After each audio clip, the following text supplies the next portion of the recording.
All right. Hey, Tony, how you doing? Hi, I'm doing well. How are you? Good, thank you. It's really good to see you again. Yeah. So we went over just that assignment that I gave you last week. So do you just want to kind of dive into it and we can just kind of talk through it? Sure. Man, when you told me what you wanted me to do, that you wanted me to do a life map, I thought, oh, good grief. My life is so complex and such a mess, it seems like. Um, I was born in South Africa. Um, my parents were from South Africa. I'm not like a military child. I was actually born there. I still have family there.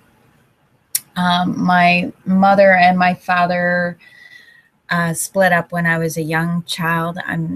I never knew my dad. I never, I think it was a year old or something.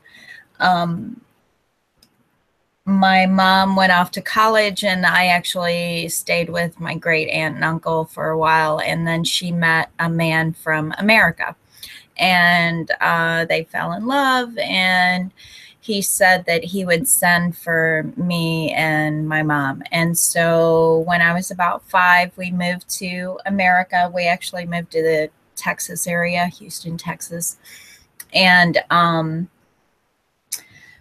uh, yeah, my stepdad was Catholic, so we went to Catholic church, and I actually went to Catholic school, and so like I did my first communion, I did my confirmation, all that stuff.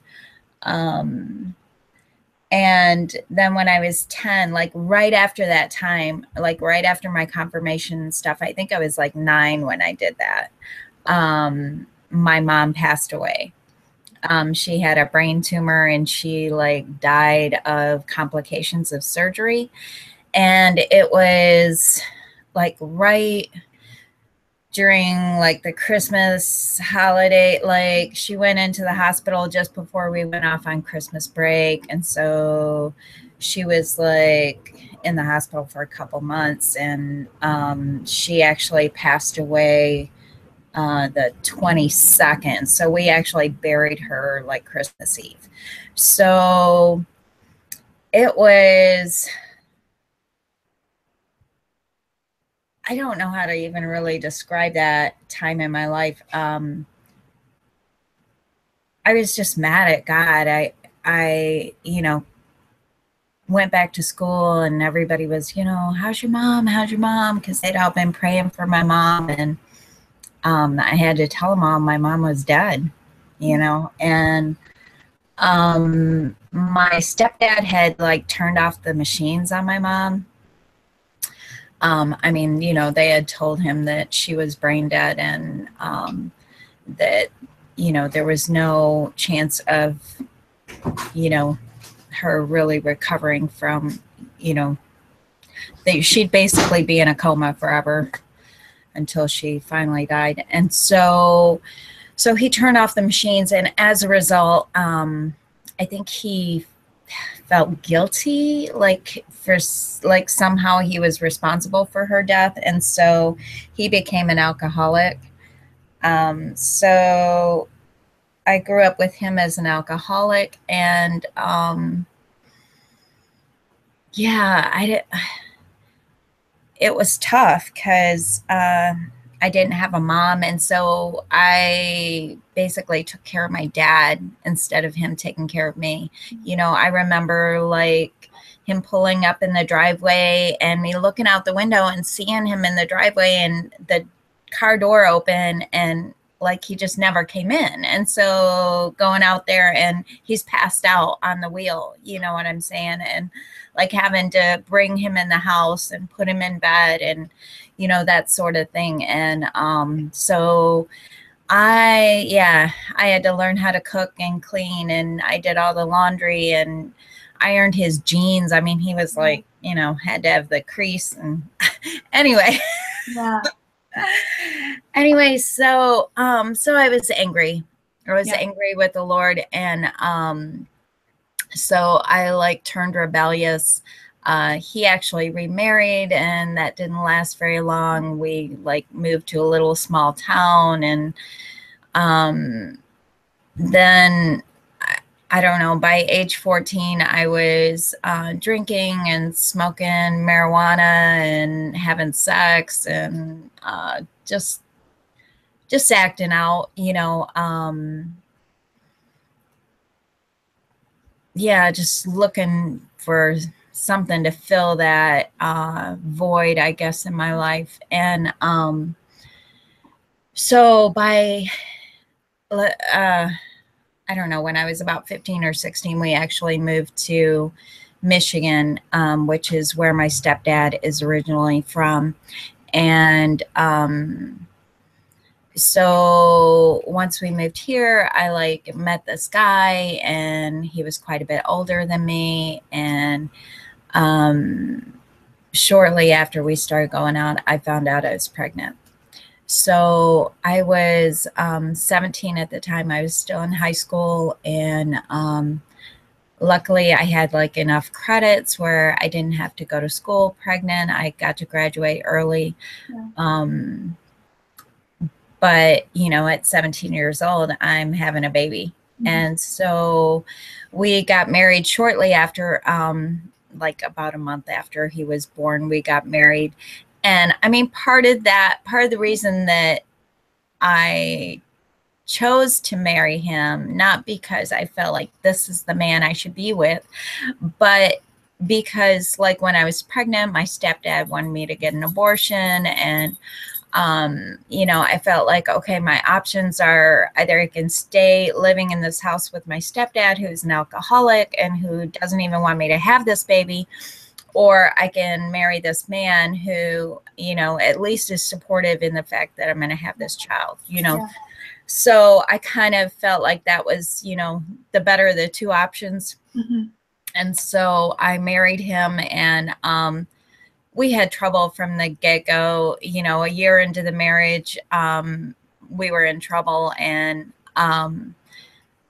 by year 2, I had another child. So we had 2 children then. And we worked opposite schedules. And, so like there just wasn't any intimacy, any type of communication going on. It was just a bad deal.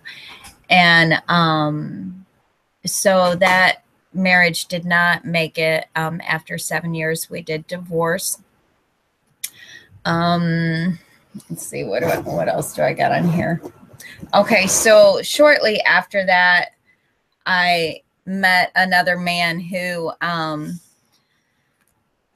I can really say is that I feel like he sold me. He was a salesman, and I feel like he really like convinced me that, we would have this great life together, that we had the same dreams, the same goals, and we were going to do this thing together. And, I really bought into it, and I really believed it, and really was, all in. And so we got married, and shortly after we got married, he basically told me that he owned me, that because his name was on my license, that meant that he owned me, and I better get my bleepity bleep in the kitchen, and I better shut the bleep up. And, it was that type of deal. And I was like, what is going on? Like, who is this person? Like, this isn't even, and I really thought it was something I was doing. Like, okay, I must be doing something to incite this. And, I went to counseling, and the counselor like asked me a bunch of questions. And after our little interview, she was like, these questions that I've been asking you is like the profile of an abusive personality. And if he's not hitting you yet, he will be. And I was like, oh no, he will not be. I am not sticking around for that. So what's that? That's good. Sorry. Yeah, no, that's fine. That's fine. So yeah, I was like, there's lots of things I can take, but that is not going to be one of them. And so, so I basically told him that he had 30 days. He had moved into my place. So I told him he had 30 days to find some place to live and blah, blah, blah, blah, blah, you know. Well, that next morning he raped me. And I like got up from the bedroom and went and sat in the dining room. And I'm like sitting at the dining room table, like really literally, like I just couldn't really believe that this was happening to me. And he comes up behind me and he starts petting me and telling me, oh, I'm sorry, baby. I love you. You know, we can work this out and blah, blah, blah. And I was like, you better get on the phone and call whoever you got to call to come and get your stuff before I call the police. And he knew that I was like serious, you know, like I am not going to tolerate this. You are not going to treat me like this. You know, I will call the police. You will get arrested, you know, whether you're my husband or not. Right. Yeah. So that was that. So it was very short. I mean, we were only married 3 months. He paid for the divorce and everything, probably because of that whole incident. You know, he didn't want to have any criminal case against him. So shortly after that, I was like in financial ruin by then. And because I had fought my first husband for custody, and we had this weird like joint custody deal we were doing, and it was awful. It was such a mess.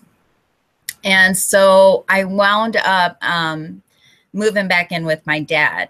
Okay. Well, at the time, I was bartending, and my dad wanted to treat me like I was still a teenager. And, you know, I worked at night. And so I'd come home at, you know, 3, 4 o'clock in the morning, and he didn't like that. And so there was a point where like he totally locked me out, like locked the gate. I couldn't even pull my car into the driveway. You know, it was just bad.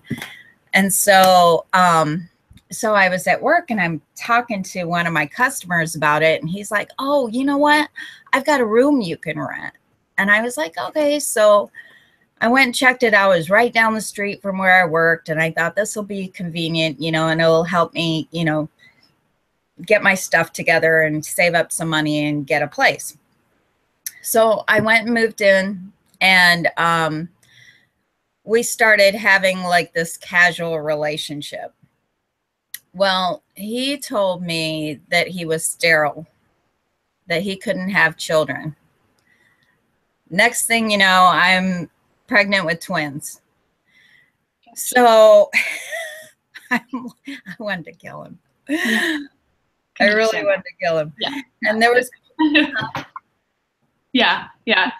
I was like, I can't, you know, and again, I'm in this situation where I'm like, I can't even believe this is happening to me. I even went through a stage where I thought I was going to give the children up for adoption. Like, I didn't know how I was going to do this thing, you know. But I did wind up keeping the babies, and they were early. There was all kinds of hospital stuff. It was a long, drawn out deal. Yeah, there was all kinds of mess that went along with that. We even wound up having to sue the hospital, and yeah, it was just a mess. But during all of that, you know, him and I stayed together for about 3 years. He wound up cheating on me, and I left. I said, you know, I'm not gonna tolerate that. And so I left. We were never married. We never got married. We just, you know, were together for that period of time. So I left the relationship, and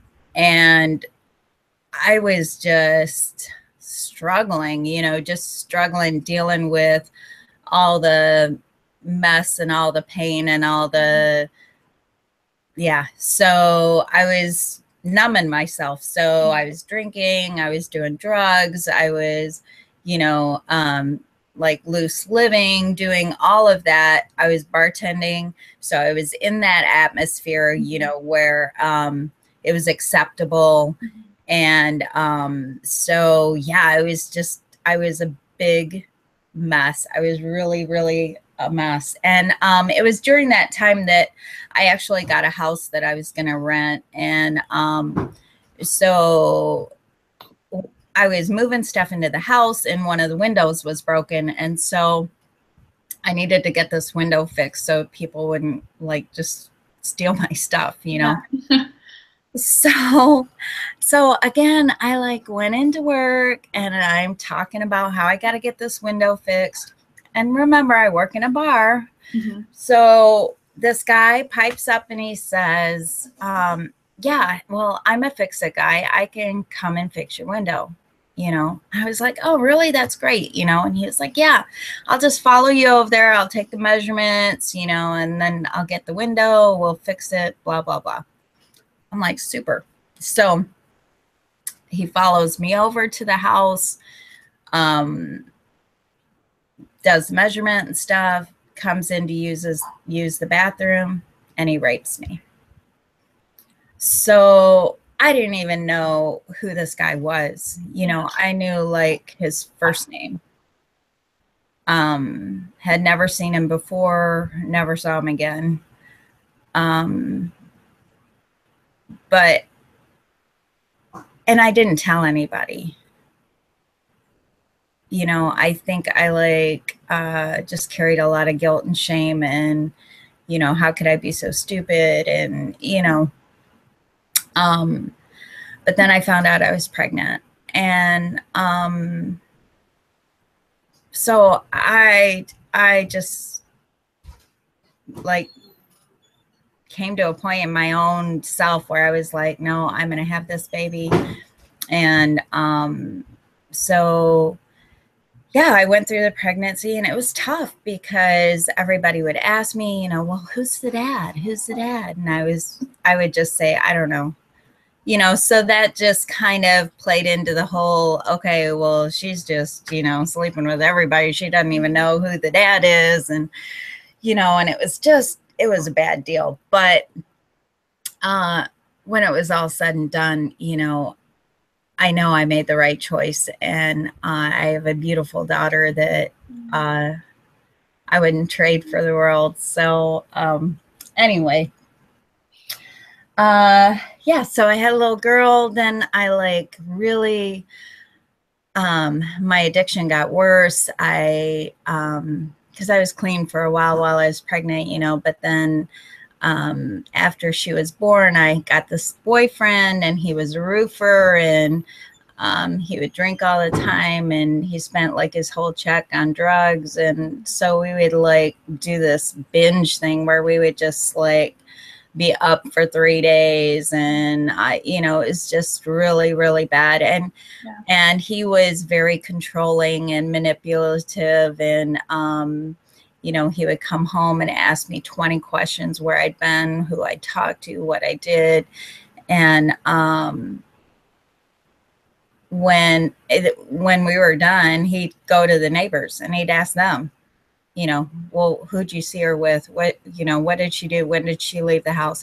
And if our stories didn't match up, then I was lying and I was cheating and I was, you know, and so it was a volatile relationship. I mean, I remember, you know, asking one of the twins, Miguel, to call the police several times. And I mean, he was only like, you know, 5 years old. And I'd be like, call the police, you know, because he'd be throwing stuff and it was just bad. And it got to the point where I literally thought I was going to kill him. And like I pictured the whole thing and played it out in my head. And I was like, okay, this got to stop because one of us is going to wind up dead, you know? So, yeah, I went and stayed with a friend for a couple weeks to try and break out of that relationship. Mm-hmm. Me and my daughter, we went, the boys went with their dad. And anyway, he was camping. So we went and stayed with him in the camper.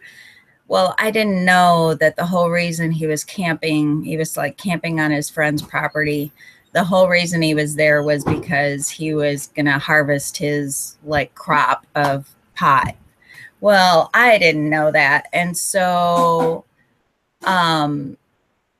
he was also a recovering addict, and he left at some point, went to the city and came back and was like in this paranoid state, and told me that, you know, he knew why I was there. I was coming to steal his stuff and blah, blah, blah, blah, blah. And he was going to kill me and my daughter if we didn't get out of there in 15 minutes. And I'm like, oh my gosh, like, I can't even believe that, you know, here I am again in this like awful traumatic spot. And so like I had to grab my daughter and our stuff and like go up to his friend's house and bang on the door and say, you know, hey, here's the situation. You know, I'm not asking you to like house us. I'm just asking you to let me use the phone, and I'm going to find some place to go. And if you would just give us a ride.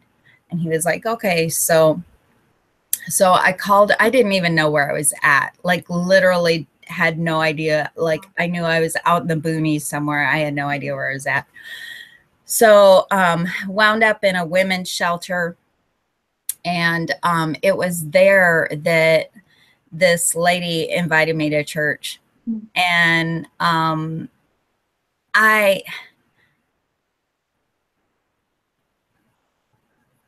like church had left such a bad taste in my mouth growing up. I really thought church was full of a bunch of hypocrites and bigots. And so, but I was at the end of my rope, you know. So I went ahead and went, and I sat in the very back. I didn't sit with her. I didn't sit with anybody. And I like cried the entire time I was there. So the next week she invites me again. And I'm like, oh man, I don't even know if I can handle that again, you know? So, sorry, what was the emotion that was making you cry the first day? I don't know. I really don't know. I mean, looking back, I would have to say it was just like the presence of the Lord, you know, it was the Holy Spirit, like, you know, convicting me and bringing me to that place of repentance, you know. When I went the second time, it was the same sort of deal. And I remember the pastor doing an altar call, and I don't even really remember like making a conscious decision. I just remember like being drawn to the altar, and I went up there and he prayed for me, and I was slain in the spirit and everything. It was like all in one deal. Yeah. And so, yeah, you know, the Lord, like from there brought me, like delivered me and set me free. And he's done an amazing, amazing work in my life. I mean, it's been 12 years now. And so I've been free off of drugs for 12 years. And I work at my church now, and I've been restored with my family, and I'm going to a Christian college, and yeah, so, so he's done a lot of healing in my heart and delivered me and like turned my whole world upside down. Yeah. Yeah. Yeah. Well, that is such an amazing story. And I just feel so inspired, really just from your strength and from where you are today, and that you're able to look back and to talk about this with just such a sense of vulnerability. And it's really touched me today. So thank you. Honestly, thank you so much just for being willing to open up and just to share. And I just look forward to meeting with you again soon, and getting to know you a little bit more. Right on. I appreciate, you know, the opportunity to share my story, because, yeah, God has done a miraculous work. It's amazing. Awesome. And your dog agrees. Well, I hope you have a great week, Tony. Thanks, you too. And we'll talk soon. Okay, bye.